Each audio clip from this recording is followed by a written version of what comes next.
गाबाको तरकारी हजुरहरू कोलाई मनपर्छ। So hi everyone, welcome to my cooking blog. आज चाहिँ मलाई गाबा खान मन लागेर मजाले गाबा पकाउन लागेको छु। मैले चाहिँ पहिला सुरुमा मजाले गाबालाई धोई पखाली गरेर त्यसपछि मजाले काटेर मसिनो बनाएर काटेर हाम्रो हजुरआमाले चाहिँ पकाउनुहुन्थ्यो। मलाई डल्लो पारेर गाबाको पात बटारेर डल्लो पारेर पकाएको यस्तो याद आउँछ, यस्तो मिठो पकाउनुहुन्थ्यो। मलाई चाहिँ हजुरआमाले पकाएको गाबा आज एकदम धेरै नै मिस भएको छ। यति मिठो गरेर पकाउनुहुन्थ्यो कि। हजुरहरूले कसरी बनाउनुहुन्छ कमेन्ट गर्नु होला है। मैले चाहिँ यसरी बनाउँछु।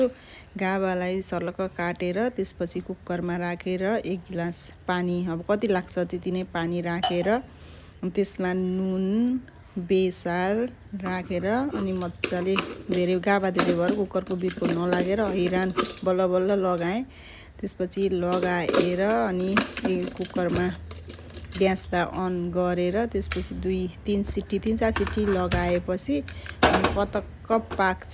त्यो गाबालाई चाहिँ यतिको पाकिसकेपछि चाहिँ मजाले यसलाई माडमुड गरेर घुलघाल गरेर अनि यतिको मसिनो भइसकेपछि मैले चाहिँ तोरीको तेलमा बनतोरी त्यसपछि लसुन झानेको गाबा एकदम मिठो लाग्छ कि।